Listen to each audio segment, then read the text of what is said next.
देखो बेटा, इस प्रॉब्लम में ये एक आइडेंटिटी है, आप ए बी सी की वैल्यू कुछ भी पुट करेंगे दोनों साइड तो आंसर आ जाएगा। तो आप ए बी सी की वैल्यू 1 पुट कर देते हैं तो ये आ जाएगा 2 1 1, ये 1 2 1 1 1 2, दिस इज इक्वल टू के।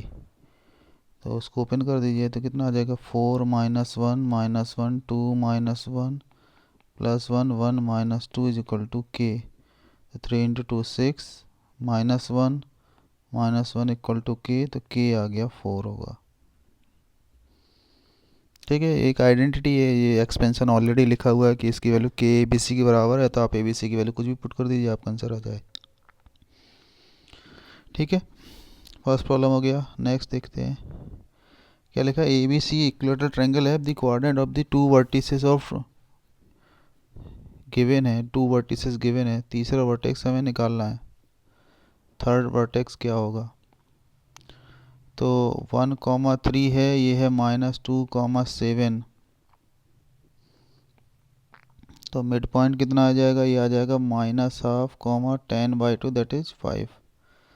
ठीक है, अच्छा डिस्टेंस निकालते हैं, ए बी डिस्टेंस निकालते हैं। तो ए बी डिस्टेंस कितनी आएगी, 3 का स्क्वायर 4 का स्क्वायर दैट इज़ 5 आ रही है, तो ये हो जाएगी 5/2 5/2, और ये है 60 डिग्री, तो हाइट इससे एच आ जाएगी। तो sine 60 degree is equal to H upon tan 60 degree is equal to H upon 5/2, तो एच आ रहा है 5/2 इंटू √3। ठीक है, तो अब समझते हैं स्लोप ऑफ ए बी और निकाल लेते हैं। स्लोप ऑफ ए बी हो गया 7 -3 अपॉन -2 -1 दैट इज़ 4 अपॉन -3।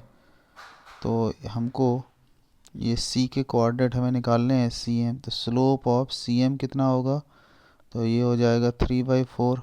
तो इसको tan थीटा एज्यूम कर लेते हैं, तो क्या आएगा देखो, इसमें हम पैरामीट्रिक फॉर्म लगा देते हैं। तो सी पॉइंट के वर्टेक्स होंगे -1 प्लस आर कॉस थीटा, तो आर है 5/2 √3 कॉस थीटा, कॉमा तो ये हो जाएगा 5 प्लस आर साइन थीटा।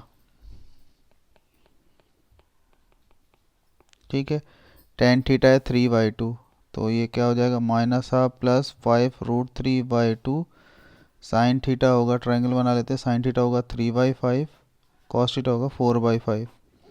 तो यहाँ पे कॉस थीटा की वैल्यू पुट कर देते हैं 4/5, कॉमा 5 प्लस 5/2 √3 साइन थीटा होगा 3/5।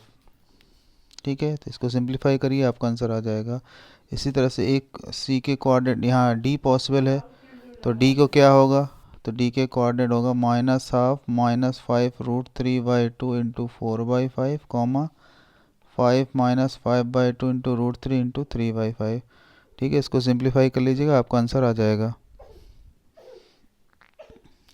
नेक्स्ट क्वेश्चन, इसको देखो बेटा, इसको ऐसे लिखेंगे a² + b² - 2ab = c²।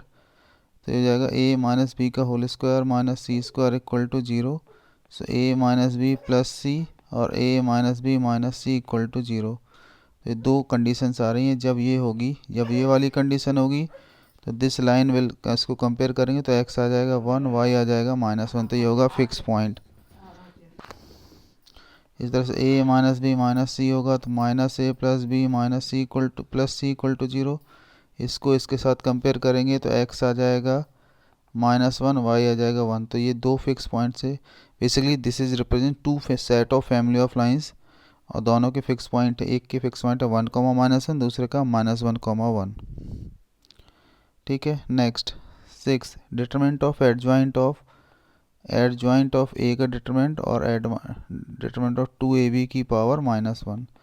तो ये हो जाता है डिटरमिनेंट ऑफ ए की पावर n-1, दैट इज यही हो गया 2 -1, तो ये हो जाएगा 2 का square determinant of A into determinant of B whole power -1। तो डिटरमिनेंट ऑफ ए कितना आएगा 4 - 6 दैट इज -2 आ रहा है,